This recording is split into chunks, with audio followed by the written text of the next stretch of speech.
Today, we're heading deep into a lost world to track down the story of the biggest snake that ever lived. And believe it or not, this whole story kicks off with just one single really mysterious clue buried deep underground. So picture this, a coal mine in Colombia. 60 million years ago, this place was a sprawling, ancient rainforest. And deep inside, scientists dug up this. It was huge, totally unlike anything they'd ever seen. The big question was, what on earth did this bone belong to? Yeah, right there on site, nobody could agree. The sheer size of this thing just sparked a massive debate. I mean, was it a piece of a giant crocodile's spine? Maybe a shard from some enormous turtle's shell? Some folks even thought, hey, maybe this isn't even a bone. Maybe it's just the petrified trunk of an ancient tree.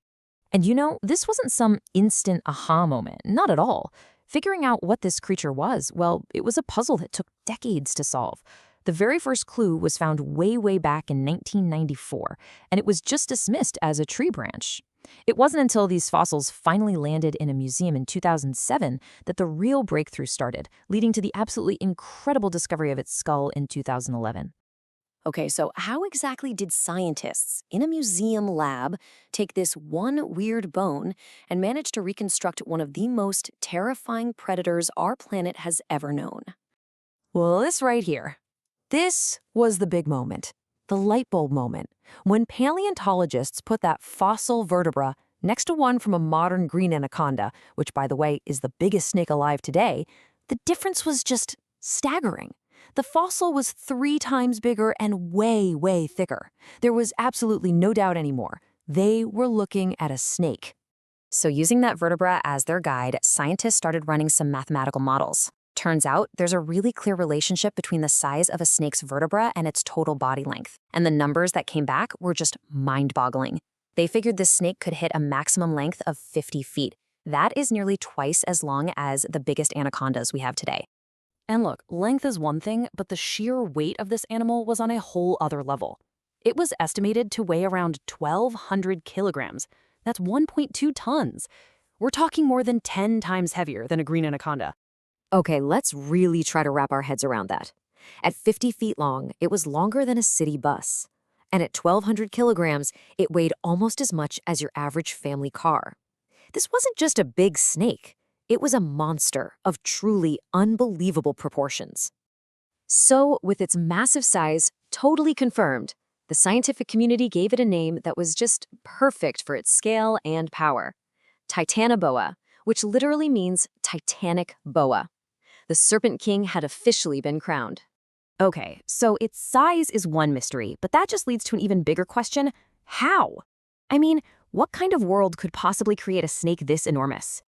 Right, so the key to all of this is that snakes are ectothermic, or what most of us call cold-blooded. See, unlike us mammals, they can't make their own body heat. Their body temperature, their metabolism, their entire energy level, it's all controlled by the world around them. And that one simple biological rule, it explains everything. The hotter the world is, the faster a cold-blooded animal's metabolism runs. And a supercharged metabolism means it can process way more food, generate way more energy, and ultimately grow to a much bigger size. The Titanoboa was basically a product of a superheated planet. In fact, the existence of a snake this big is so cool because it lets scientists use it as a kind of ancient thermometer. For Titanoboa to even exist, the average year-round temperature in its home had to be over 32 degrees Celsius. We're talking about a sweltering, humid greenhouse of a world that basically never cooled down. Okay, so we know it was gigantic and it lived in a scorching hot world. But how does a creature that weighs over a ton even move around, let alone hunt for food? Yeah, just forget everything you've seen in the movies. That image of a giant snake chasing people through the jungle. On land, Titanoboa's own weight would have been a curse. Gravity and friction would have made it incredibly slow, just sluggish. No, its real kingdom, its true domain, was the water. See, in the water, all that massive weight was supported by buoyancy, which actually let it be surprisingly quick and agile. It hunted just like a modern crocodile does, lurking silently in these murky swamps. It would just lie there, perfectly hidden, with only its eyes and nose above the surface, waiting, sometimes for days. And when it finally struck, the power was just absolute. Biomechanical models estimate its constricting grip could generate a crushing force of over 400 pounds per square inch. To give you an idea of what that means, one researcher put it this way. It was like having two African elephants placed on your chest. This wasn't a slow squeeze. No, it was an instantaneous explosion of power that would shatter bones and stop blood from flowing in seconds. The victim would have had zero time to fight back. So what was on the menu for a titan like this? Well, only other giants. We're talking massive turtles with shells the size of a small dining table and ancient types of crocodiles that were even bigger than the ones we have today. It needed all that crushing power just to get through the armor of its prey. So here you have it, the perfect predator. It was perfectly adapted to its world. It had no enemies that could challenge it. It was the undisputed king. So where did it go? Well, the answer is as simple as it is tragic.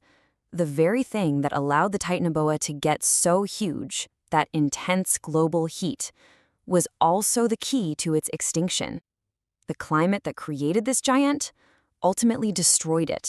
See, as the planet gradually started to cool down, the Titanoboa's supercharged metabolism just sputtered out.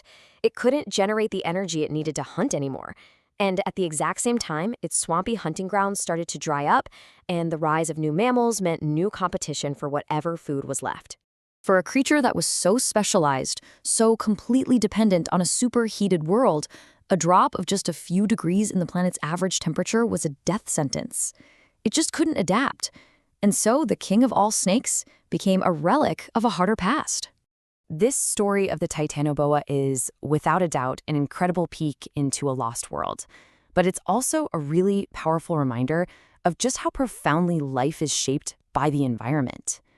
It proves that even the mightiest creatures are vulnerable when the world changes, which leaves us with a pretty heavy question for our own time.